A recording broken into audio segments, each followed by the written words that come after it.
தமிழர்களுக்கும் வணக்கம்.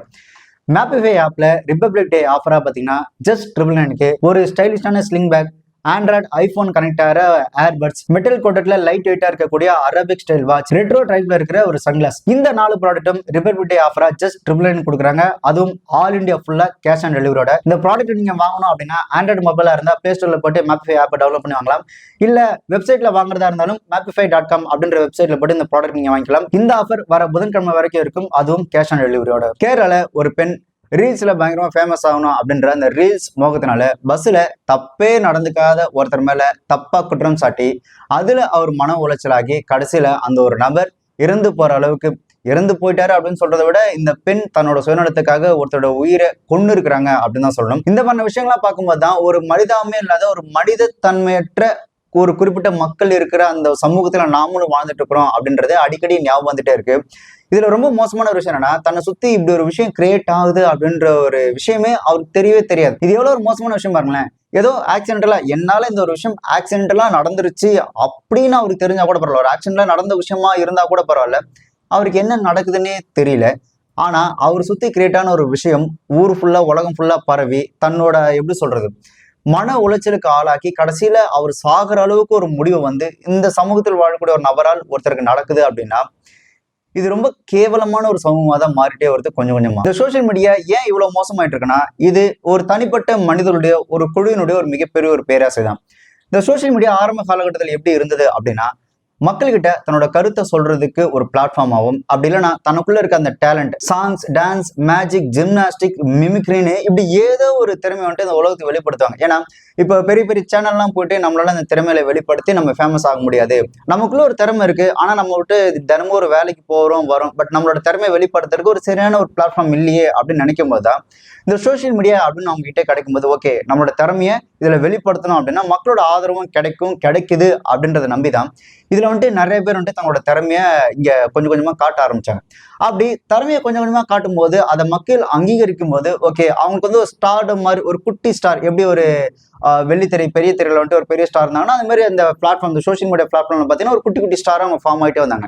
அந்த குட்டி குட்டி ஸ்டாரா ஃபார்ம் ஆகும்போது ஒரு கட்டத்துல வந்துட்டு ஓகே இவங்களை வச்சு நம்ம விளம்பரம் பண்ணலாம், இவங்களை வச்சு நம்மளோட கம்பெனிக்கு நம்மளோட ப்ராடக்ட்டுக்கு வந்துட்டு நம்ம வந்துட்டு ஒரு ப்ரொமோஷன் பண்ணிக்கலாம் அப்படின்னு சொல்லி அவங்க எல்லாரையும் அந்த ஒரு திறமையான மனிதர்கள் ஸ்டார் ஆகி கடைசியில் அவங்க எங்க வந்துட்டாங்கன்னா இன்ஃபுளுசரா மாறுறாங்க. அந்த இன்ஃபுளுசரா மாறி அந்த பணத்தாசை அவங்களுக்குள்ள நிறைய வந்ததுக்கு அப்புறம் நல்லா இருக்கே, வேலைக்கு போய் கஷ்டப்பட்டு சம்பாதிக்கிறதோட இந்த மாதிரி இன்ஃபுளுசரா மாறினா ரொம்ப ஈஸியா பணம் சம்பாதிக்கலாம் போலையா அப்படின்னு இன்ஃபுளுசரா மாறினதுக்கு அப்புறம் அந்த திறமை எல்லாத்தையும் தூக்கி ஓரம் கட்டுட்டு அவங்களோட முதல் திறமையா அவங்க எதை வச்சாங்க அப்படின்னா மக்களை எப்படி ஏமாத்தி பணம் சம்பாதிக்கலாம், மக்கள் எப்படி முட்டாளாக்கலாம் அப்படின்றதுதான் இந்த சோசியல் மீடியாவோட முதல் திறமையா அவங்க வளர்க்க ஆரம்பிச்சது. பட் இவங்க இந்த இன்ஃபுளுசரா மாறுறதுக்கு முன்னாடி டேலண்டடான பர்சனா மதிக்கக்கூடிய ஒரு நபர்களா அவங்களும் சந்தோஷமா இருந்தாங்க, அவங்களோட வீடியோ பார்க்குற மக்களும் சந்தோஷமா இருந்தாங்க. அவங்களால மக்களுக்கு எந்த பாதிப்பும் கிடையாது.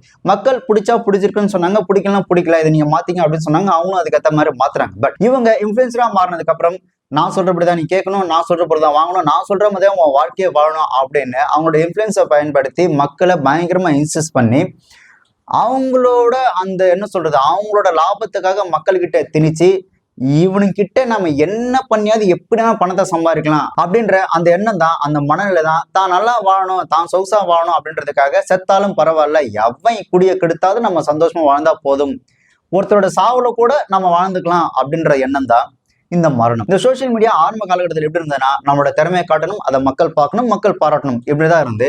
பட் இப்போ பாத்தீங்கன்னா அப்படியே டோட்டலா வேற. இப்ப இருக்கிற ரூல் எப்படி இருக்கு அப்படின்னா மக்களை முட்டாளாக்கணும், அதை வச்சு ஃபேம் ஆகணும், அதை வச்சு மக்களை ஏமாத்தி பணம் சம்பாதிக்கணும். ஸோ இதுதான் இப்ப இருக்கக்கூடிய அந்த தாரக மந்திரமே. இதுல பாத்தீங்கன்னா நிறைய பேர் புருஷனையும் பொண்டாட்டியும் வாடகைக்கு எடுத்து ரீல்ஸ் பண்ணி அதுல வந்துட்டு பணம் சம்பாதிக்க ஆரம்பிச்சிட்டாங்க. இப்போ நம்ம ஒரு சில யூடியூப் சேனல்ஸ் எல்லாம் பாத்தீங்கன்னா ஹஸ்பண்ட் ஒய்ஃபா இருப்பாங்க. ஹஸ்பண்ட் ஒய்ஃப்குள்ள சண்டை வருது, குடும்பத்துக்குள்ள பிரச்சனை வருது, பிரிஞ்சு போறது, மாமியார் வந்து ஒண்ணு சேர்க்கறது, குடும்ப சண்டை வருது, ஊர் சண்டை வருது, ஒரு ஹஸ்பண்ட் ஒய்ஃப் மாதிரி பண்றாங்க இல்லையா.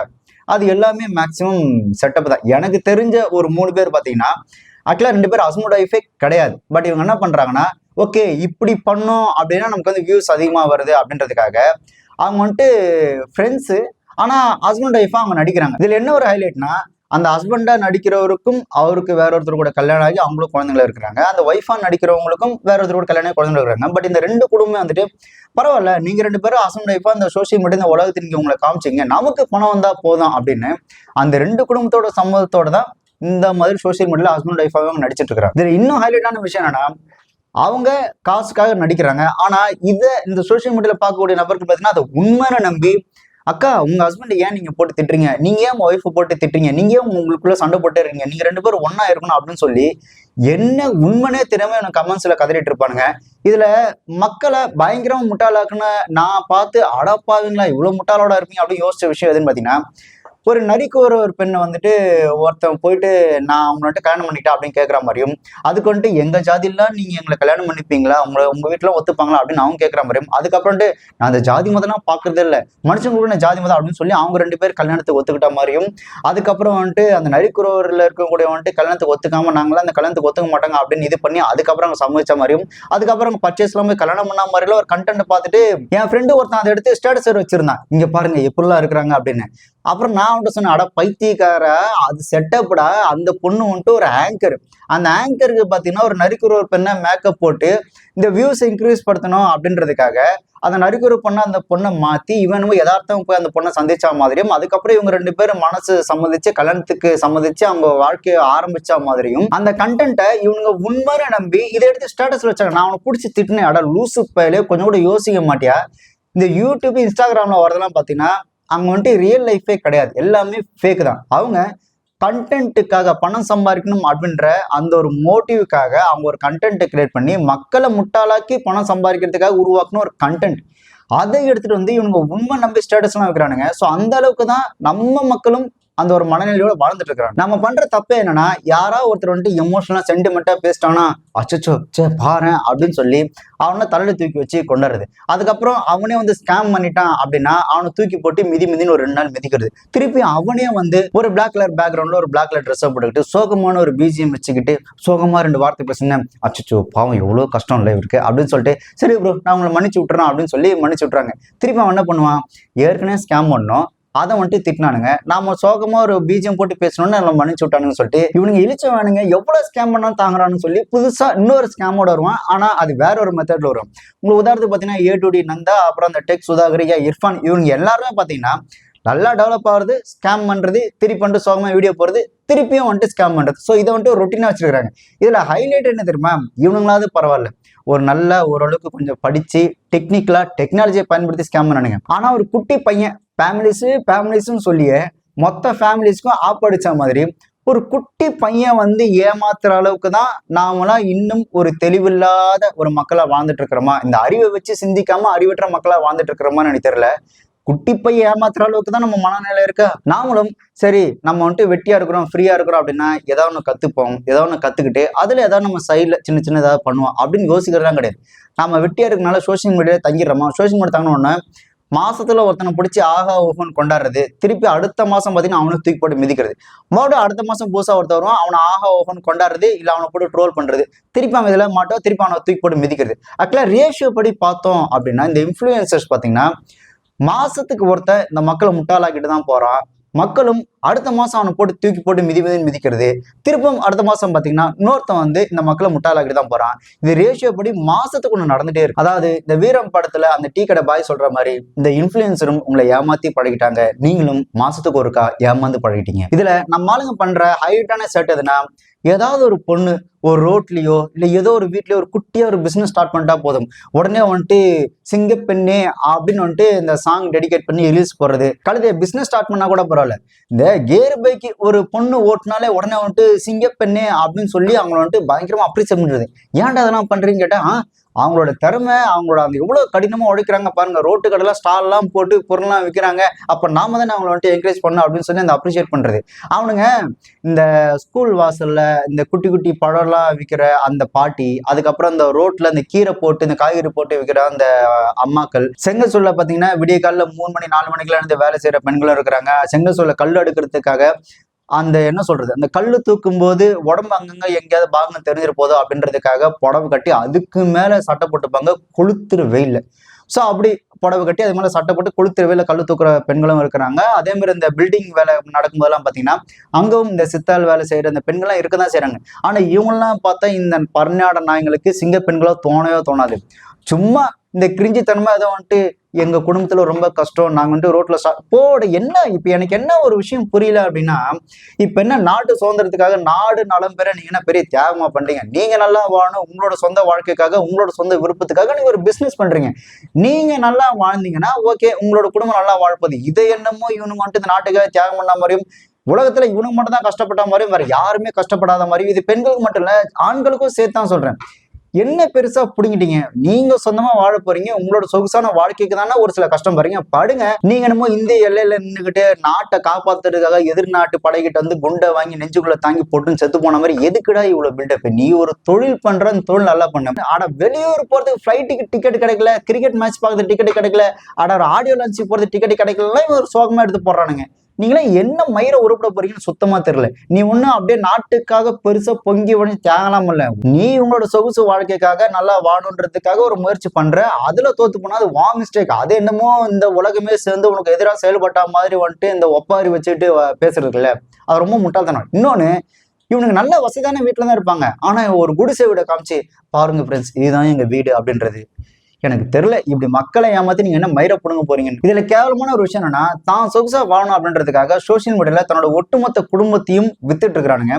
ஒரு சில பேர் தவிர ஒரு சில பேர் மட்டும்தான் ஒரு பிசினஸ் ரிலேட்டடா இல்ல ஒரு டீசென்டான கண்டென்ட் வருது.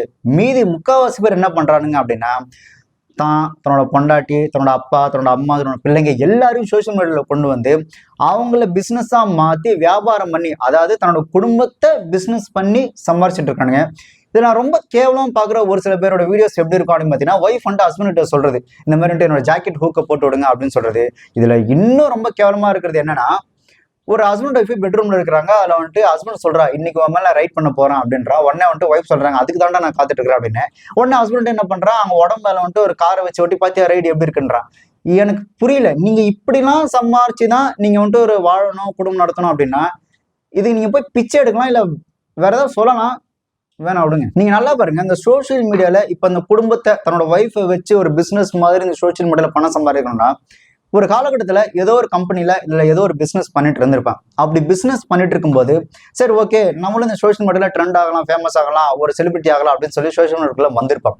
அப்படி சோசியல் மீடியால அவர் கண்டென்ட்டோட வந்து அந்த கண்டென்ட் சரியா எடுக்கல அப்படின்றதுக்காக என்ன பண்ணிருப்பானா, ஓகே நம்ம வீடியோ போட்டு கண்டென்ட் சரி ஒர்க் அவுட் ஆகல, ஓகே நம்ம பொண்டாட்டியை வந்துட்டு சோசியல் மீடியா கொண்டு வரும் அப்படின்னு சொல்லி அவங்க பொண்டாட்டியை கொண்டு வருது. அதுக்கப்புறம் அவங்க வீட்டுல இருக்க எல்லாரும் கொண்டு வரது இருக்குல்ல.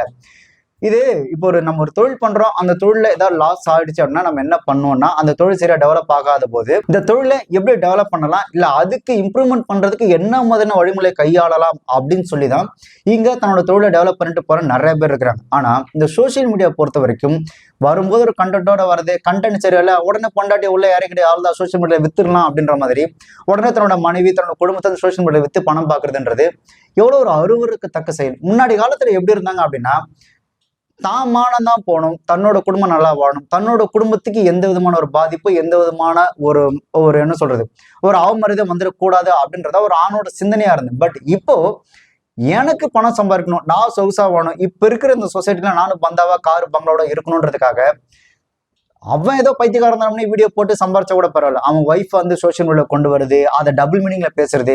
முதல்ல எப்படி இருந்தாங்கன்னு பாத்தீங்கன்னா, ஒரு ரோட்ல வீடியோ பண்ணானுங்க, அதுக்கப்புறம் பாத்தீங்கன்னா வீட்டு வாசல்ல பண்ணானுங்க, வீட்டு ஹால்ல பண்ணானுங்க, இப்ப வீட்டோட பெட்ரூம் வரையும் போட்டாங்க. பெட்ரூம் வரைக்கும் போய் அந்த பெட்ரூம்ல இருக்கிற அந்த பர்சனலா பேசக்கூடிய விஷயங்கள், அந்த டபுள் மீனிங் எல்லாம் பாத்தீங்கன்னா இப்ப வீடியோ போட்டு அது மூலியம் பணம் சம்பாதிச்சிருக்காங்க. இப்போ எதிர்காலத்துல நீங்க என்ன சொல்லுங்க, நானே என் ஒய்ஃப் எல்லாரும் இந்த சோசியல் மீடியா வித்துதான் நான் என் குடும்பத்தையே வாழ்றேன், என் பிள்ளைங்களை படிக்கிறதுன்னு சொல்லுவீங்களா?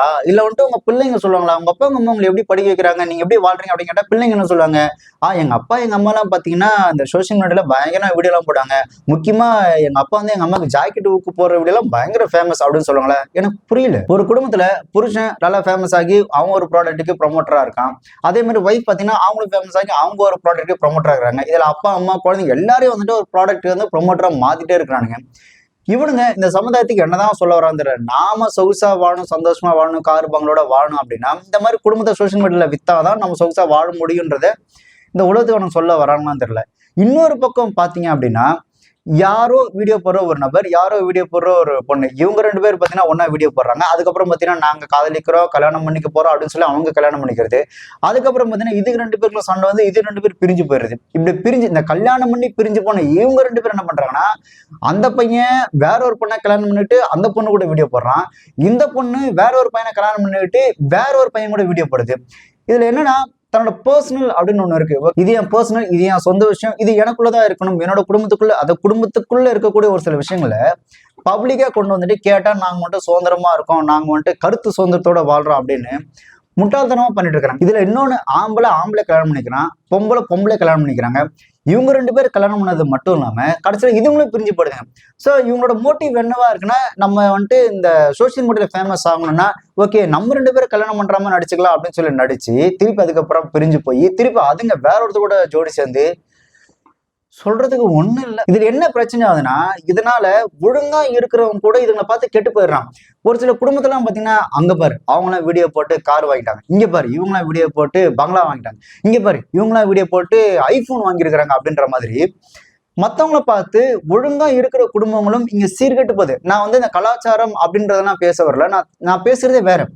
டீசன்ட், டிசிப்ளின், ஒரு ஒழுக்கமான ஒரு வாழ்க்கைன்னு ஒண்ணு இருக்குல்ல. ஓகே இப்படி வாழ்றதா ஒரு மனித தன்மையான வாழ்க்கைன்னு ஒண்ணு இருக்கும். ஆனா இவனுங்கெல்லாம் இந்த காரு பங்களா சம்பாதிக்கிறத பார்த்துட்டு இதை பாக்குற ஒரு சில பெண்களும் சரி ஆண்களும் சரி, இந்த ஆண்கள் என்ன பண்றாங்க, வா நம்ம 2 பேரும் சேர்ந்து போட்டா நம்ம வீடியோ வந்துட்டு நல்லா ஃபேமஸ் ஆகும், நாமளும் நல்லா பணம் சம்பாதிக்கணும் அப்படின்னு சொல்லி ஆண்களும், பெண்கள் என்ன பண்றாங்க, ஆம்பேர் அவங்களாம் வந்துட்டு ஃபேமிலியா வீடியோ பண்ணி காரு பங்களா வாங்கிட்டான் நீ தான் இருக்கிறியா அப்படின்னு சொல்லி இந்த மாதிரி இவங்களோட மண்டைக்குள்ள ஓகே நம்ம இனிமே சொகுசா வாழணும்னா இந்த மாதிரி பண்ணாதான் இந்த சொசைட்டில வாழ முடியும் அப்படின்னு முடிவு பண்ணி இவங்களும் ஒரு தவறான முன்னுதாரணத்தை வச்சுக்கிட்டு ஒரு தவறான வாழ்க்கை நோக்கி பயணப்பட ஆரம்பிக்கிறாங்க. இதுல ஒரு சில பெண்கள், நாங்க வந்துட்டு இண்டிபெண்டா பிசினஸ் பண்ணி நாங்க முன்னேற போறோம், நான் வந்துட்டு இந்த இன்ஸ்டாகிராம் இந்த சோசியல் மீடியா பயன்படுத்தி நான் வந்து பிசினஸ் டெவலப் பண்ண போறேன், ஆண்டர்பிரனர் ஆக போறேன் அப்படின்னு சொல்லிட்டு இவங்க வந்து ஒரு பிசினஸ் ஆரம்பிக்கிறாங்க. சரி ஓகே அதெல்லாம் ஒரு நல்ல விஷயம் தான், நீங்க பிசினஸ் பண்றீங்க சரி.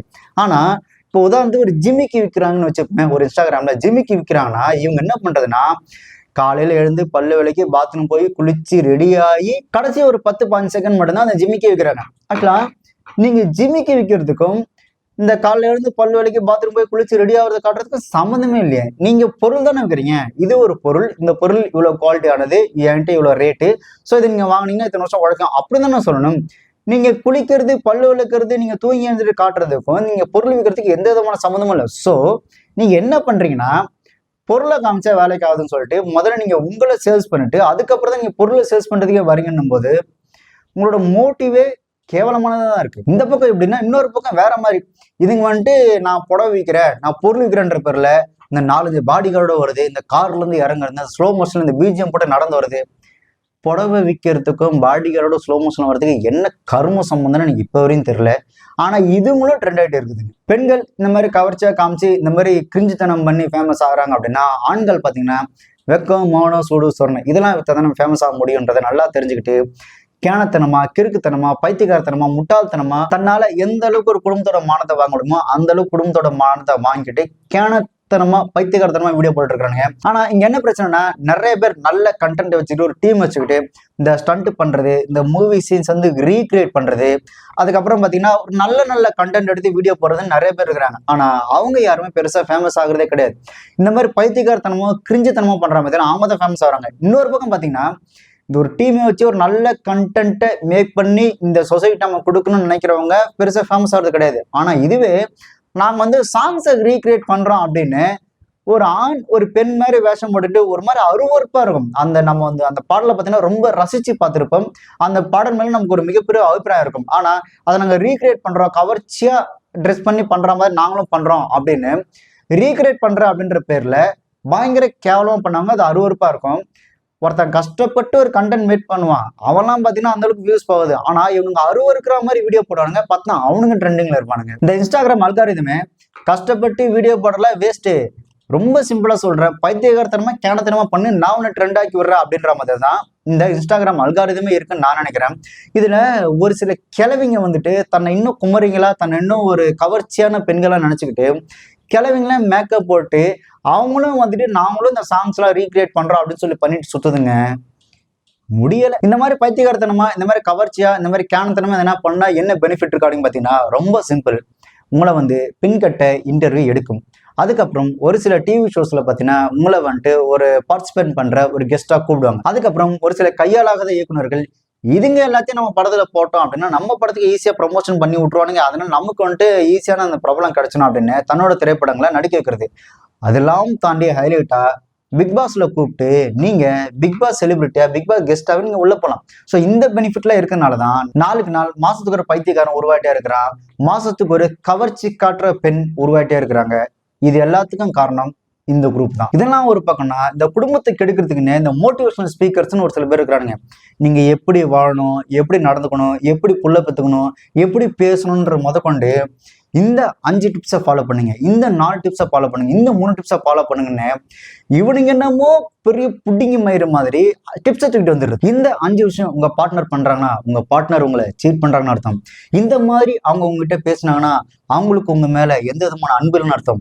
இந்த மாதிரி அவங்க நடந்துக்கிறாங்க, இந்த மாதிரி அவங்க செயலா இருக்கு அப்படின்னா அவங்க ஏதோ அஃபேர் வச்சிருக்காங்கன்னு அர்த்தம் அப்படின்னு இவனுங்க என்னமோ வந்துட்டு இந்த உலகத்தையே கரைச்சி குடிச்சு அந்த வாந்தி எடுத்து அதுக்கப்புறம் வந்து இந்த வாழ்க்கையை வாழ்ற மாதிரி இதெல்லாம் நீங்க டெஸ்ட் பண்ணி பாருங்க, இதெல்லாம் செஞ்சு பாருங்க அப்படின்னு இவனுங்க வந்து அட்வைஸ் பண்ணிட்டு இருக்கிறாங்க. நான் சொல்றேன் இந்த 5 டிப்ஸ் கேளுங்க, இந்த 5 டிப்ஸ் படி வாழுங்க. அப்படி நீங்க வாழலாம். நீங்க வாழ்ற வாழ்க்கை ஒரு வாழ்க்கையே கிடையாது, நாளைக்கே போய் செத்துரு அப்படின்ற அளவுதான் அவனுக்கு பேசுறானுங்க. இன்னொன்னு, உங்களோட காதலன் காதலி, உங்களோட கணவன் மனைவி உங்களை வந்து உண்மையா நேசிக்கிறாங்களா, இந்த 5 டிப்ஸை நீங்க வச்சு நீங்க டெஸ்ட் பண்ணி பாருங்க. அவங்க வந்துட்டு உங்களை சீட் பண்ணாம அஃபேர் பண்ணாம இருக்கிறாங்களா, அப்ப நீங்க இதெல்லாம் நீங்க அவங்க டெஸ்ட் பண்ணி பாருங்க. என்ன மயிறுகிட்ட நாங்க டெஸ்ட் பண்ணோம், இத்தனை வருஷம் கல்யாணம் பண்ணி குடும்பம் நடத்தி இல்ல இத்தனை வருஷம் காதுக்கு அவங்களுக்கு தெரியாதா அவங்க யாரு, அவங்க கேரக்டர் என்ன, இவங்க யாரு, இவங்க கேரக்டர் என்ன, ஒருத்தருக்கு ஒருத்தருக்கு அந்த பரஸ்பரம் அந்த அன்புன்றது அவங்களுக்கு நல்லா தெரியும். இவனுங்க என்ன பெரிய மயிறு மாதிரி உட்காந்துக்கிட்டு வந்துட்டு நீங்க இதெல்லாம் டெஸ்ட் பண்ணி பாருங்க, இதெல்லாம் டெஸ்ட் பண்ணி நீங்க இதுவாயிடுச்சா, அவங்க இப்படி பேசுறாங்களா, அப்படி பண்றாங்களா, அவங்க இந்த மாதிரி ஆக்டிவிட்டிஸ் பண்றாங்களா, அப்ப உங்க மேல அன்பு இல்ல பாசம் இல்ல, அவங்க வேற ஒருத்தர் கூட அஃபேர் இருக்கு, அவங்க வந்துட்டு என்ன சொல்றது உங்களை வந்துட்டு கழட்டி விட போறாங்க அப்படின்ற மாதிரி இவனுங்க ஒரு ரூம் கிடைச்சிருச்சு, ஒரு சேர் கிடைச்சிருச்சு, ஒரு மைக் கிடைச்சிருச்சு, கேமரா கிடைச்சிருச்சுன்னு மயிறு மாதிரி பேசிட்டு இருக்கிறானுங்க. இதனால இங்க பல பேரோட ரிலேஷன்ஷிப் பயங்கர நாசமா போயிட்டு இருக்கு. ஆக்சுவலா நல்ல அண்டர்ஸ்டாண்டிங்கோட ஒரு நல்ல பார்ட்னர்ஸ்குள்ள யதார்த்தமா நடக்கிற அந்த ஒரு சில இன்சிடென்ட்டை கூட இந்த பண்ணாடிங்க இவனுங்க பேசுற அந்த வார்த்தைகளால தப்பா கன்வே ஆகி, ஓ அப்ப நீ வந்துட்டு என்ன ஏமாத்துறியோ, என் மேல அன்பு இல்லையோ, அப்போ உனக்கு வேற ஒருத்தவங்களோட தொடர்பு இருக்கா அப்படின்னு ஒருத்தர் மேல ஒருத்தர் சந்தேகப்பட்டு அவங்களோட அந்த ரிலேஷன்ஷிப்பை முறிச்சுக்கிற அளவுக்கு ஈவன் இதெல்லாம் நிறைய டிவோர்ஸ் வரைக்கும் போற விஷயங்கள் நடந்துட்டு தான் இருக்கு. ஏன்னா இவனுக்கு ஏதோ பைத்தியகார்த்தனமா பேசிட்டு போறாங்க, ஆனா அவங்களோட பேக்ரவுண்ட் ஆராய்ஞ்சு அவனுக்கு ரொம்ப கேவலமான ஒரு வாழ்க்கை தான் வாழ்ந்துட்டு இருப்பாங்க. ஆனா இவனுங்க வந்துட்டு இந்த உலகத்தை நாங்க அட்வைஸ் பண்றோம், ஒரு நல்ல வாழ்க்கையை வாழணும்னா இப்படி வாழ்றதா நல்ல வாழ்க்கைன்னு இவங்க அட்வைஸ் பண்றாங்க இல்லையா. இப்போ யோசிச்சு பாருங்களேன், ஒருத்தர் யதார்த்தமா ஒரு போன் எடுக்காம இருக்கலாம், ஒரு ரிப்ளை பண்ணாம இருக்கலாம், பேச முடியாத சூழ்நிலை மாட்டிட்டு இருக்கலாம். ஒரு பெண்ணோ ஆனா அவங்க வேலை செய்யற இடத்துல அவங்களோட மேலதிகாரி அவங்கள போட்டு வந்துட்டு பயங்கர ப்ரெஷர் கொடுக்கலாம், இல்ல குடும்பத்துல வேற பிரச்சனை இருக்கலாம், இல்ல ஒரு போன் யதார்த்தமா ஆஃப் ஆயிருக்கலாம். ஸோ இந்த மாதிரி எவ்வளவு விஷயம் நடக்குது, எங்கேயாவது ஒரு போனை விட்டு போயிருக்கலாம். ஆனா இவனுங்க பேசுறத மனசுல வச்சுக்கிட்டு, ஓ அப்ப நம்ம அவங்கள வந்துட்டு ஏமாத்துறாங்களோ, அவங்க வந்துட்டு நம்மளை சீட் பண்றாங்களோ, அப்ப நம்ம மேல அவங்களுக்கு அட்டென்ஷன் இல்ல, அன்பு இல்லை, அவங்க வேற ஒருத்தர் கூட தொடர்புல போயிடுவாங்களோ அப்படின்ற மாதிரி இவனுங்க பேசுறத மண்டைக்குள்ள ஏறி. ஏன்னா இப்போ ஒட்டுமொத்த உலகமே பார்த்தீங்கன்னா சோசியல் மீடியால வாழ்ந்துட்டு இருக்கு. நமக்கு போர் அடிக்கும்போது ஃபோன் எடுத்து கையில வச்சுக்கிறோம், அந்த கையில எடுத்துட்டு இந்த இன்ஸ்டாகிராம் ரீல்ஸ் எல்லாம் பார்க்கும்போது நாம எந்த மன ஓட்டத்தோட ஒரு சில விஷயங்களை தேடுறோமோ அதே தான் நமக்கு தொடர்ந்து வந்துட்டே இருக்கும். அப்போ இவனுங்க பேசுற அந்த வார்த்தைகள்லாம் மண்டைக்குள்ள ஏறி ஏறி யதார்த்தமா நடக்கிறது கூட இவங்க பேசுறத கனெக்ட் பண்ணி, அப்போ இதுதான் நாம ஒரு டிசிஷன் வந்ததுக்கு அப்புறம் நம்மளோட மனசு இருக்குல்ல, அது அடுத்த கட்டத்துக்கு போயிடும். இல்ல இது வந்துட்டு சரியில்லை, அவங்க நம்மளை ஏமாத்துறாங்க, அவங்க நம்மளை சீட் பண்றாங்க, அவங்க வேற ஒருத்தர் தேடி போயிட்டாங்கன்னு தப்பான ஒரு சிந்தனைக்குள்ள வந்து அந்த நல்ல ரிலேஷன்ஷிப்ல இங்க நாசமாயிடும். நாங்க அந்த மோட்டிவேட் பண்ற மாதிரி பேசுறோம், இந்த சைக்கலாஜிக்கலா பேசி உங்களை வந்துட்டு கைட் பண்றோம் அப்படின்னு சொல்றாங்க இல்லையா. இவனுங்க எப்படின்னா கிட்டத்தட்ட போலீஸ் சாமியார் மாதிரி தான். ஒரு போலீஸ் சாமியார் உங்களோட மனசை குழப்பி அதன் மூலியமா ஒரு வருமானம் எப்படி ஈட்டுவானோ அதே தான் இவனுங்களும் பண்றானுங்க. போலீஸ் சாமியாருக்கும் இவனுக்கு பெரிய வித்தியாசம்லாம் கிடையாது. இவனுங்களும் உங்களோட மனசை குழப்பி உங்களை பிரிச்சு உங்களோட வாழ்க்கையை நாசமாக்கி அதுல எப்படி பணம் சம்பாதிக்கலாம் அப்படின்ற மாதிரி தான் இவனுங்க இப்ப சம்பாதிச்சாங்க. தவிர நீங்க நினைக்கிற மாதிரி இவனுங்க வந்துட்டு அப்படியே பெரிய அதிமேதாவி அப்படிலாம் கிடையாது. அப்படியே உங்களுக்கு ஏதாவது மனக்குழப்பம், ஒரு குடும்பத்துல பிரச்சனை அப்படின்னா வீட்டுல அம்மா இருப்பாங்க, அப்பா இருப்பாங்க, அண்ணா இருப்பாங்க, ஏன் தம்பி கூட இருக்கட்டுமே, உங்க கூட சேர்ந்து உங்களுக்கு அந்த வாழ்க்கையை லீட் பண்ணி கொண்டு போற அந்த நபர்கள் இருப்பாங்களா, ஒரு நல்ல ஃப்ரெண்ட்ஸா கூட இருக்கலாம். ஸோ இவங்க கிட்ட பேசி கன்சிடர் பண்ணி இந்த மாதிரி இருக்கு, எனக்கு இந்த மாதிரி தோணுதுக்கு என்ன பண்ணலாம் அப்படின்னு நீங்க அவங்க கூட கன்சிடர் பண்ணீங்க அப்படின்னா அவங்க தான் உங்களுக்கு ஒரு நல்ல வழிகாட்டியும் நல்லதை கொடுப்பாங்க. அவங்க தான் நல்லதை சொல்லி கொடுப்பாங்க. ஓகே இது இப்படி இருக்கலாம், மேபி உன்கிட்ட இந்த தப்பு இருக்கும், இந்த தப்பை வந்துட்டு நீ கரெக்ஷன் பண்ணிக்க அப்படின்ற மாதிரி அவங்க சொல்லுவாங்க. பட் இந்த மாதிரி இந்த சைக்கலாஜிக்கலா பேசுற இந்த மோட்டிவேஷனல் பேசுறவங்க எப்படி பண்ணுவாங்கன்னா அவங்களோட பேச்சு எப்படி இருக்குன்னா 100% நீங்க கரெக்ட், ஆப்போசிட்ல இருக்கிற ஆள் தான் தப்பு அப்படின்ற ஒரு எண்ணத்தை உங்களுக்குள்ள உருவாக்கி, அப்போ ஓகே நாம தான் கரெக்ட் அப்படின்னு நம்மளே மிஸ்கைட் பண்ணுவாங்க. ஏன்னா நம்ம மேலே ஒரு சில தவறுகள் இருக்கு. நம்ம மேல இருக்கிற தவற எவனோ ஒருத்தன் யாரோ ஒருத்தவங்களாம் சொல்ல முடியாது. நம்ம கூடவே நம்மள நல்லா தெரிஞ்சவங்க தான் நம்மளோட தவறை சுட்டி காட்டுவாங்க. இல்ல இந்த விஷயத்துல உன் மேல இந்த தப்பு இருக்கு, மேபி இது நீ பண்ணாம இருந்திருந்தால், இல்ல நீ இப்படி அடுத்தடுத்து பண்ணா இந்த தவறுல இருந்து நம்ம விடுபடலாம், அதுக்கப்புறம் லைஃப் நல்லா இருக்கும்னு நம்ம நல்லா தெரிஞ்சவங்க நம்மளை கைட் பண்ண முடியும். ஏதோ ஒரு பண்ணாட ஒரு ரூமுக்குள்ள உட்காந்துக்கிட்டு நான் உங்களை வந்துட்டு சைக்கலாஜிக்கலா ட்ரீட்மெண்ட் பண்றேன், நான் உங்களுக்கு மோட்டிவேஷன் வழங்குறேன் அப்படின்னு அந்த நாய் சொல்றது கேட்டு உங்களோட வாழ்க்கை நீங்க சீரழிக்கின்றது உங்க தலை நீங்களே மண்ணு தூக்கி போட்டுக்கிற மாதிரி. அவனுங்க பேசுறது முழுக்க முழுக்க நீங்க சரி, நீங்க பண்றது 100% கரெக்ட்ன்ற ஒரு அடமெண்டான ஒரு மென்டாலிட்டி தான் உங்களுக்குள்ள இறக்குமே தவிர, ஆப்போசிட்ல இருக்கிற அந்த பார்ட்னர் மேல ஒரு நல்ல ஒரு பரஸ்பரம் உறவு இருக்கிற அந்த நபர் மேல ஒரு தப்பான அபிப்பிராயத்தான் அவனுங்க பேச்சு உங்களுக்கு உருவாக்கி தருமே தவிர உங்களுக்கு எப்பவும் அது தீர்வா அமையாது. ஸோ பல குடும்பங்கள்ல இந்த பிரச்சனை வருது. ஒரு நல்ல உறவுக்குள்ள பல பிரச்சனைகள் இந்த நாதாரங்கள் இங்க உருவாயிட்டே இருக்கு. நான் தயவு செஞ்சு சொல்ற ஒரு விஷயம் என்ன அப்படின்னு பாத்தீங்கன்னா, நீங்க சோசியல் மீடியாவை ஜஸ்ட் ஒரு என்டர்டைன்மெண்ட் பர்பஸ்க்காக யூஸ் பண்ணிட்டு தயவு செஞ்சு எடுத்து ஓர கிடையாதுங்க. அப்படி உங்களுக்கு இன்னும் டைம் பாஸ் ஆகணும்னா ஒரு புக்கு வாங்கி படிங்க, இல்ல ஒரு நல்ல திரைப்படம் பாருங்க. ஒரு நல்ல என்டர்டைன்மெண்டான திரைப்படம் பாத்தீங்கன்னா உங்களுக்கு மனசு வந்து கொஞ்சம் ரிலாக்ஸா இருக்கும். அதை விட்டுட்டு இவனுங்களோட வீடியோ எல்லாம் பாத்தீங்க அப்படின்னா இந்த வாழ்க்கை வீணாகுமே தவிர முன்னேற. அடுத்து இந்த பிசினஸ் டிப்ஸ் சொல்றவனுங்க. இந்த பிசினஸ் டிப்ஸ் யார் சொல்லலாம்? ஒரு சேலம் ஆர்ஆர் குரூப் அவங்க சொல்லலாம், அப்படின்னா இந்த ஆதித்யராம் குரூப் அவங்க சொல்லலாம், இல்ல ஏதோ ஒரு பிசினஸ் பண்ணி அந்த பிசினஸ்ல கொஞ்சம் லாஸ் ஆகி அதுக்கப்புறம் மீண்டு வந்த அந்த நபர்கள் சொல்லலாம். இவனுங்க என்னமோ ஒரு 10 பிசினஸ் மூவ் பண்ணி அதுல 9 பிசினஸ் லாஸ் ஆகி ஒரு பிசினஸ் நூல் பிடிச்சி மிகப்பெரிய ஒரு சக்சஸ் ஆகி அவனுக்கு ஒரு 50 பேரை வேலை கொடுத்த மாதிரி நாங்க உங்களுக்கு வந்து பிசினஸ் டிப்ஸ் கொடுக்குறோம். நீங்க வந்துட்டு இந்த மாதிரியான விஷயங்கள ஃபாலோ பண்ணீங்கன்னா உங்க பிசினஸ் சூப்பரா டெவலப் ஆகும், நீங்க இதெல்லாம் பண்ணீங்கன்னா உங்களோட பிசினஸ் வந்து பிச்சுக்கிட்டு போகும் அப்படின்ற மாதிரி இவங்க பிசினஸ் டிப்ஸ் கொடுப்பாங்க. இந்த ரிச் டேட் போர் டேட் மாதிரியான புத்தகங்களை படிச்சுட்டு வந்துட்டு நாங்க உங்களுக்கு பிசினஸ் அனாலிட்டிக்ஸ் வந்து ஐடியா கொடுக்குறோம் அப்படின்னு சொல்றது இருக்குல்ல, இவனுங்கள மாதிரி ஃப்ராடு பசங்களால நல்ல ஒரு குடும்பத்தை நல்ல முறையில வழிநடத்திட்டு போன எத்தனையோ பேர் இன்னைக்கு நடுத்தருல வந்து நிக்கிறானுங்க. இவனுக்கு என்ன பண்றதுன்னா, நாங்க பிசினஸ் ஐடியா கொடுக்குறோம் அப்படின்னு சொல்லி நீங்க பிசினஸ் ஐடியா கொடுக்குறது, அதுக்கப்புறம் வந்துட்டு கொஞ்சம் டெவலப் ஆகி கொஞ்சம் பேர் வெளில தெரிஞ்ச உடனே என்ன பண்றதுன்னா, நான் உங்களுக்கு பிசினஸ் ஐடியா கொடுக்குறேன்ல அதுக்கு சூப்பர் ஆப்பர்ச்சுனிட்டி ஒன்று கொடுக்குறேன், இந்த இதை நீங்க பிரான்சைஸ் எடுத்தீங்கன்னா நீங்க பணம் மழையில நனையலாம், உருளலாம், பெறலாம் அப்படின்னு ஒரு பிரான்சைஸை இவனுங்க சஜஷன் பண்றது. இவனுங்களோட ஓகே இவர் சொன்னா கரெக்டா தான் இருக்குன்னு இவங்களும் நம்பி அந்த பிரான்சைஸை எடுத்து அந்த பிரான்சைஸ் மூலயமா ஒரு 5 லட்சம் 10 லட்சம் கட்டி இந்த பிரான்சைஸ் எடுத்து நடுத்தெருவில் வந்து நிக்கிற நிறைய பேர் இங்க இருக்கிறாங்க. தன்னோட இன்ஃபுளுன்ஸ் மூலமா தன்னை நம்பி பாக்குற வியூவர்ஸ்க்கும் அந்த மக்களுக்கும் மிஸ்கைட் பண்ணி அவங்களோட குடும்பத்தோட அந்த பொருளாதார சூழ்நிலை நடுத்தரவு கொண்டு வந்துட்டு இவங்க இருக்கிறானுங்களே, இதுக்கு இன்னும் போய் பிச்சை எடுத்து பிழைக்கலாம். ஏன்டா இந்த மாதிரி உன்னை நம்புற மக்களுக்கு ஒரு மிஸ்கைட் பண்ணி அவங்களை இந்த மாதிரி ஒரு ஒரு பொருளாதார ரீதியாக அவங்களை இக்கட்டாலும் சொல்ல மாட்டி வர்றதுக்கு நீங்களாம் எதுக்கடா உயிரோட இருக்கிறீங்க? என்ன மயிர தெரியும் நீ வந்து இப்ப பிசினஸ் டிப்ஸ் கொடுக்குற, நீ என்ன பெருசா கிழிச்சிட்டீங்களா? இப்போ ஒரு பொட்டி கடை நடத்துற ஒரு மளிகை கடை நடத்துற அண்ணாச்சி கிட்ட இருக்க கூட அந்த ஒரு பிசினஸ் ஐடியா கூட இந்த பண்ணாங்கிட்ட இருக்கவே இருக்காது. ஆனா அதை நம்பி நிறைய பேர் வந்துட்டு ஓகே இவங்க கைட் பண்றாங்க, இது மூலயமா நம்ம போகலாம் அப்படின்னு. முக்கியமா இந்த ட்ரேடிங், அவனுக்கு வந்துட்டு இந்த பிசினஸ் ஐடியா கொடுக்குறன்ற பேர்ல நீங்க வந்துட்டு 2000 இன்வெஸ்ட் பண்ணுங்க, அது அப்படியே 4000 மாறும், இது நீங்க இந்த ட்ரேடிங்ல போடுங்க அந்த ட்ரேடிங்ல போடுங்க அப்படின்னு சொல்லி இந்த ட்ரேடிங்கை ப்ரொமோட் பண்ணி வாழ்க்கையை வீணடிச்சுட்டு இருக்கிறாங்க. இவனுங்க நாளுக்கு நாளுக்கு எவ்வளவு கேவலம் போயிட்டு இருக்காங்க அப்படின்னா, நான் இன்ஃபுளுன்சர் ஆயிட்டா அப்படின்ற ஒரே காரணத்துக்காக டேட்டிங் ஆப்லாம் இப்போ வந்து ப்ரொமோஷன் பண்ணிட்டு இருக்கானுங்க. இவனுங்க பண்றதுக்கு பேர் என்ன தெரியுமா? மாமா வேலை, புரோக்கர் வேலை பண்ணிட்டு இருக்கானுங்க. ஆக்சுவலா நீங்க வந்து இந்த டேட்டிங் ஆப் வந்தீங்கன்னா இங்க பொண்ணுங்க கிடைப்பாங்க, ஆன்டிங்க கிடைப்பாங்க, இது ரொம்ப செக்யூரா இருக்கும், நீங்க பயப்படவே வேண்டாம். நீங்க வந்துட்டு ₹1 பே பண்ணா போதும், ₹6 பே பண்ணா போதும், நீங்க பொம்பளைங்கிட்ட ஆன்டிங்கிட்ட எல்லாம் பாத்தீங்கன்னா நீங்க பொண்ணுங்கிட்டலாம் நீங்க வந்துட்டு ஜாலியா வீடியோ கால் பேசலாம், ஜாலியா நீங்க சாட் பண்ணி என்ஜாய் பண்ணலாம் அப்படின்ற மாதிரி இந்த டேட்டிங் ஆப்லாம் ப்ரொமோஷன் பண்றானுங்க. இதுல இவனுங்க இன்னும் கேவலம் என்ன பண்றாங்கன்னா, இந்த இன்ஃபுளுசர் முக்கியமா இந்த ஃபீமேல் இன்ஃபுளுசர் இருக்காங்களா, அவங்க என்ன பண்றதுன்னா அவங்களோட ஃப்ரெண்ட்ஸுங்க இருப்பாங்க, ஒரு காலேஜ் படிக்கும் போது பக்கத்துல இருக்கிறவங்கள கூப்பிட்டு இந்த மாதிரி ஒரு ஆப் இருக்கு, இதுல வந்துட்டு பசங்கலாம் பேசுவாங்க, இவங்க கூட நீ ஜாலியா சாட் பண்ணா போதும், உன் ஃபேஸை மறைச்சு நீ வந்துட்டு போட்டோஸ் அனுப்புனா போதும், இவங்க கூட போன்ல பேசும்போது நீ அவங்க கிட்ட கொஞ்சம் அப்படி இப்படின்னு பேசினா போதும், இந்த ஆப்ல வந்துட்டு நிறைய பணம் சம்பாதிக்கலாம், நீ அப்படி இப்படின்னு பேசினாலே இந்த ஆப்ல நிறைய காசு வரும் அப்படின்னு அவங்களும் அவங்களோட ஃப்ரெண்ட்ஸையே இப்போ வந்து மிஸ்கைட் பண்ணிட்டு இருக்காங்க. இதை நம்பி நிறைய பேர் இந்த ஆப்ல பயன்படுத்திட்டு இருக்காங்க. இவ்வளவு கேவலமா தான் சொகுசா வாழணும், தான் நல்லா வசதியா சந்தோஷமா வாழணுன்றதுக்காக தன்னை நம்பி வந்து அந்த ஃப்ரெண்ட்ஸ்ல ஏமாத்திருக்காங்க. இவங்களும் நம்ம ஃபேஸ் தெரிய போறதில்ல, வாய்ஸ் மட்டும் தானே, அதனால யார்கிட்ட வேணா பேசலாம் அப்படின்ற மாதிரி இவங்க தப்பா வழிநடத்தப்பட்டு இவங்களும் அந்த ஒரு சில விஷயங்களை செஞ்சுட்டு தான் இருக்கிறாங்க. நீங்க யோசிச்சு பாருங்க, நாளைக்கு இது வெளில தெரிஞ்சா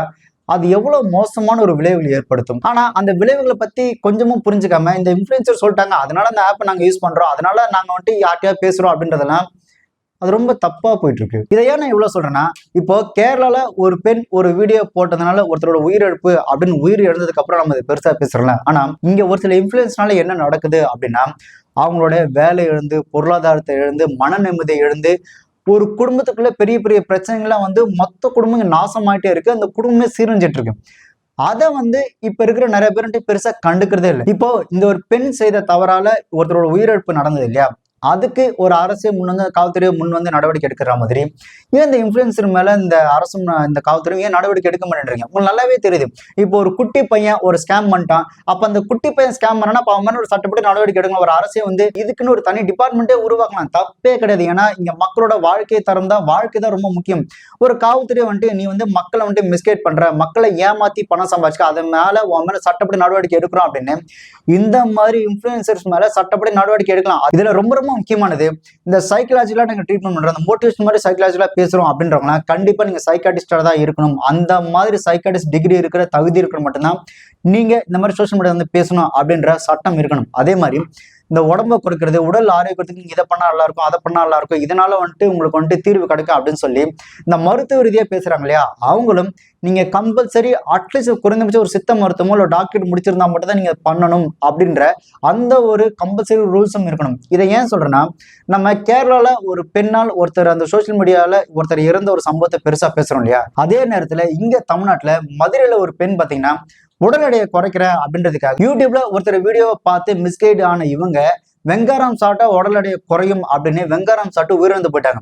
இப்போ கேரளால ஒரு பெண்ணால ஒரு உயிரிழந்த விஷயத்த பெருசா பேசுற நாம இங்க மதுரையில ஒரு பெண் இதே சோசியல் மீடியானால மிஸ்கைட் பண்ணப்பட்டு உயிரிழந்திருக்கிறாங்க. ஆனா அதை பத்தி நம்ம பெருசா இங்க பேசுறதே இல்லை. சோ இந்த சோசியல் மீடியானால, இந்த சோசியல் மீடியா இன்ஃபுளுன்ஸ்னால யாரோ ஒருத்தர் தினம் தினம் ஏதோ ஒரு வகையில ஒரு பாதிப்பு அடைஞ்சிட்டே தான் இருக்கிறாங்க. அது பண ரீதியாவோ, பொருளாதார ரீதியாவோ, மன ரீதியாவோ, உயிர் ரீதியாவோ ஒரு இழப்பு ஏற்பட்டுட்டே இருக்கு.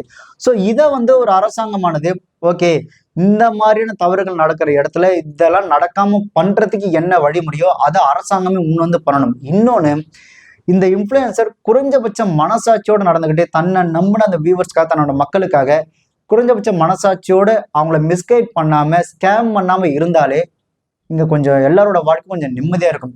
இப்ப இருக்கக்கூடிய அந்த மக்களோட அந்த நிலைமை எப்படி இருக்குன்னா, ஏதோ ஒரு டிராப்புக்குள்ள மாட்டிட்டு இருக்கிற மாதிரி தான் இருக்கு. ஏன்னா இந்த ஒட்டுமொத்த சமூகமே இந்த சோசியல் மீடியாக்குள்ள வாழ்ற அப்படின்னும் போது இந்த மக்கள் ஒரு டிராப்புக்குள்ள மாட்டிக்கிட்டு, ஓ இவங்க சொல்ற மாதிரி இந்த கைடன் படி வாழ்ந்தாதான் வாழ்க்கையா, இந்த மாதிரி நாமளும் பணம் காசு எல்லாம் சம்பாதிக்கணும் அப்படின்னா இப்ப இந்த மாதிரி நம்ம குடும்பத்தை சோசியல் மீடியா வித்தாதான் நாமளும் சம்பாதிக்க முடியுமா, இல்ல இவங்க சொல்ற தொழில் பண்ணா நம்ம முன்னேற முடியுமான்னு ஏதோ அவனுங்க சொல்ற வாழ்க்கையை நம்ம வாழ்ற மாதிரியே இருக்கு. என்னமோ இவனுங்க சொல்ற மாதிரி வாழ்ந்தாதான் வாழ்க்கை, இல்லைன்னா அது ஒரு வாழ்க்கையே இல்லை அப்படின்னு இவனுங்களோட மண்டுக்குள்ள இருக்கிறதெல்லாம் கொண்டு வந்து நல்லா வாழ்ற அந்த குடும்பத்துக்குள்ள மக்களோட மனசுக்குள்ள வந்து திணிச்சு அவனோட வாழ்க்கையை நாசம் பண்றாங்க. நீங்க என்ன மதுரையோட மக்கள்கிட்ட வந்து ஃபோர்ஸ் பண்ணி இப்படி வாழ்றதா வாழ்க்கை, இந்த மாதிரி இருந்தா செக் பண்ணி பாருங்க, இப்படி இருந்தாதான் உங்க பாட்டர் உங்ககிட்ட அன்பா இருக்கிறாங்க, நீங்க இந்த பிசினஸா பண்ணல, எதுக்குடா திணிக்கிறீங்க? ஃபோர்ஸ் பண்ணாதீங்க. அவன் வாழ்க்கை அவனை நிம்மதியா வாழ விடுங்க. இப்படி அடுத்தவனுக்கு எடுத்து வாழ்ற வாழ்க்கைன்றது ரொம்ப கேவலமான ஒரு வாழ்க்கைடா. இது நீங்க பிச்சை எடுத்து கூட படிச்சுட்டு போலாம். தயவு செஞ்சு அடுத்தவனை நிம்மதியா வாழ விடுங்க. நீங்க இந்த சொசைட்டில கொஞ்சம் பிரபலமாவும் ஒரு இன்ஃபுளுசரா இருக்கிறது காரணமே அந்த மக்கள் தான். அட்லீஸ்ட் அந்த மக்களுக்கு ஒரு குறைந்தபட்ச நேர்மையாவது இருக்கலாம். நீங்க ஒரு சொகுசான வாழ்க்கையை வாழ்றதுக்காக மக்களை கூட்டு வந்து ஏதோ ஒரு விஷயத்துல மாட்ட வச்சு அவங்களோட பொருளாதார சூழ்நிலையாவும் சரி, இல்ல ஒரு மன ரீதியாவும் சரி, அவங்களோட வாழ்க்கையை சீரழிச்சு அப்படியான வாழ்க்கை ரொம்ப கேவலமானது. முக்கியமா இந்த மண்டபம் ஹோட்டல் புக் பண்ணி இந்த உப்மா அவார்டு கொடுக்குறவங்களையும், இந்த காலேஜ் இந்த ஸ்கூல்ஸ்ல வந்து இவனுங்கெல்லாம் பெரிய புடிங்கி மாதிரின்னு சொல்லி இவங்க ஒரு செலிபிரிட்டி சொல்லி இன்வைட் பண்றாங்க பார்த்தியா, அவனுங்களுக்கு கூப்பிட்டு செருப்பால அடிச்சோம் அப்படின்னா மேபி இதெல்லாம் கொஞ்சம் மாறுறதுக்கு வாய்ப்பு இருக்கு. நம்ம பொங்கல் காம்போக்கு செம்ம ரெஸ்பான்ஸ் கொடுத்துருந்தீங்க. இப்போ ரிபப்ளிக் டே காம்போ, இந்த காம்போல என்னெல்லாம் கவர் ஆக போகுதுன்னா, நல்லா ப்ரீமியம் லுக்ல லைட் வெயிட்ல மெட்டாலிக் ஃபினிஷோட இருக்க இந்த அரபிக் வாட்ச். இந்த வாட்ச்ல இருக்க நம்பர்ஸ் கூட பாத்தீங்கன்னா அரபிக் ஸ்டைல்ல கொடுத்துருப்பாங்க. அடுத்து ஆண்ட்ராய்ட்ல இருந்து ஐபோன் வரைக்கும் எல்லா மொபைல்லையும் கனெக்ட் ஆகிற இந்த குவாலிட்டியான இயர்பட்ஸ். அடுத்து ஆர்ட் செல்லிங்ல இருக்க இந்த கூலான ரெட்ரோ ஸ்டைல் சன்கிளாஸ். அடுத்து power bank connection with password ப்ரொடெக்ஷனோட ஸ்பேஷியஸா இருக்க இந்த ஸ்டைலிஷ் ஸ்லிங் பேக். இந்த குவாலிட்டியான 4 ப்ராடக்ட்ஸுமே ஜஸ்ட் $999 ரிபப்ளிக் டே ஆஃபர்ல தரும். அதுவும் all over India cash on டெலிவரியோட. இந்த காம்போ உங்களுக்கும் வேணும்னா டிஸ்கிரிப்ஷன்ல கொடுத்திருக்க லிங்கை கிளிக் பண்ணி பை பண்ணிக்கோங்க.